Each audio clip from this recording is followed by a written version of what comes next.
So far, we have learned to use SQL to read, write, and delete data in the database. Unfortunately, SQL does not support the conditional execution of procedures that are typically supported by a programming language such as if-else and do-while statements. Additionally, if you wanted to perform a conditional or looping type of operation, you would use a programming language such as Visual Basic.NET, C#, or Java. Although that approach is still common, it usually involves the duplication of application code in many programs. Therefore, when procedural changes are required, modifications must be made in many different programs. An environment characterized by such redundancies often creates data management problems. To remedy the lack of procedural functionality in SQL and to provide some standardization within the many vendor offerings, the SQL 99 standard defined the use of persistent stored modules.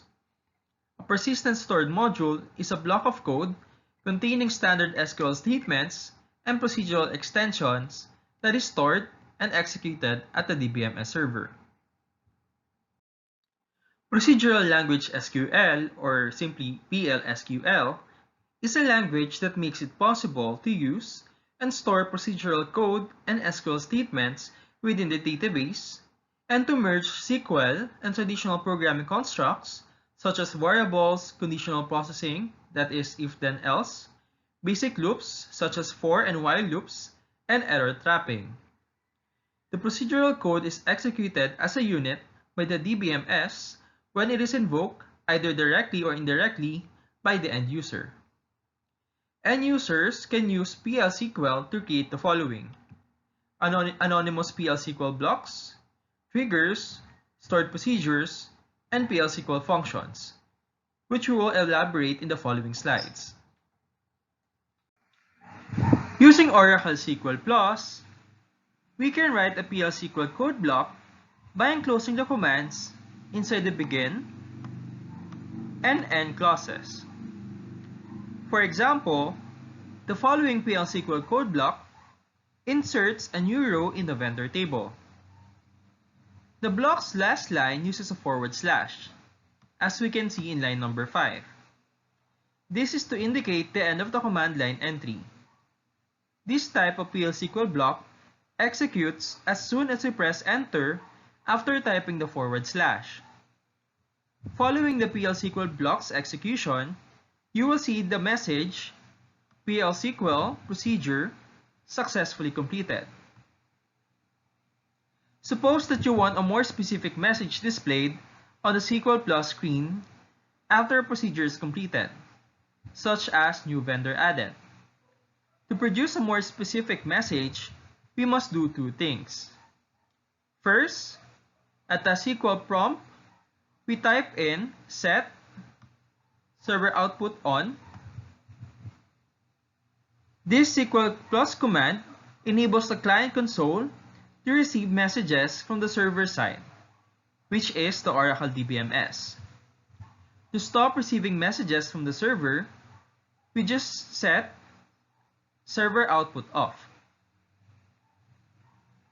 Next one, to send messages from the PL/SQL block, we use DBMS function DBMS_output.put line, and then inside the message that we would like to display. Take note that PL/SQL blocks can contain only standard SQL data manipulation language, such as select, insert, update, and delete.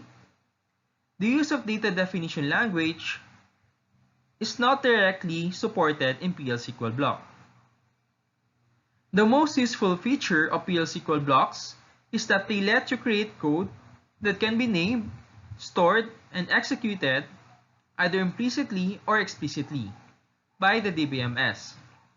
That capability is especially desirable when you need to use triggers and stored procedures, which we will be exploring next. Automating business procedures and automatically maintaining data integrity and consistency are critical in a modern business environment. One of the most critical business procedures is proper inventory management. For example, we would like to automatically process reorder when the stock of certain products fall below the minimum. For this, we will be using triggers. A trigger is a procedure SQL code automatically invoked by RDBMS when given data manipulation event occurs. It is useful to remember that a trigger is invoked before or after a data row is inserted, updated, or deleted. A trigger is associated with a database table. Each database table may have one or more triggers, and a trigger is executed as part of a transaction that triggered it. Triggers are critical to proper business database operation and management. In fact, triggers can be used to enforce constraints that cannot be enforced at the DBMS design and implementation levels. The following are the parts in our trigger definition. We shall discuss each of the part in the next slide. The syntax to create a trigger in Oracle is as follows. We start with the keyword create or replace trigger, followed by the trigger name. Next is the triggering timing, either before or after. And then our triggering event, which is either delete, insert, or update of any column name, followed by the keyword on, and the table associated with our trigger. Next is our triggering level, either statement level or a row level. And then if we have to declare some variables, we do that with the declare. And then inside our begin and end keywords are our programming language instructions. In the case of our product table, we are going to create a statement level trigger named trg_product_reorder that is implicitly executed after an insert on the products table or an update of the column product quantity on hand. The trigger action executes an update statement, as we can see in here, that compares the quantity on hand if it is less than or equal to the product minimum. If this is satisfied, we're going to update the reorder column and set the value equal to 1. In here, as we can see, our reorder value is equal to 0. If we're going to update the product table and set the quantity on hand to be equal to 4, we can see that the quantity on hand will be less than the minimum, which is equal to 5. Automatically, the trigger will activate, and if we are going to select again the columns in our product table, we're going to see that automatically the reorder column will become equal to 1. The use of triggers facilitates the automation of multiple data management tasks. Although triggers are independent objects, they are associated with database tables. When you delete a table, all its trigger objects are deleted with it. However, if you needed to delete a trigger without deleting the table, you could use the following command. Drop trigger and then the name of the trigger. You could also create triggers whose actions depend on the type of DML statement. In particular, insert, update, or delete. That fires the trigger. For example, you can create a trigger that executes after an insert, an update, or a delete on the product table. But how do you know which one of the three statements cause the trigger to execute?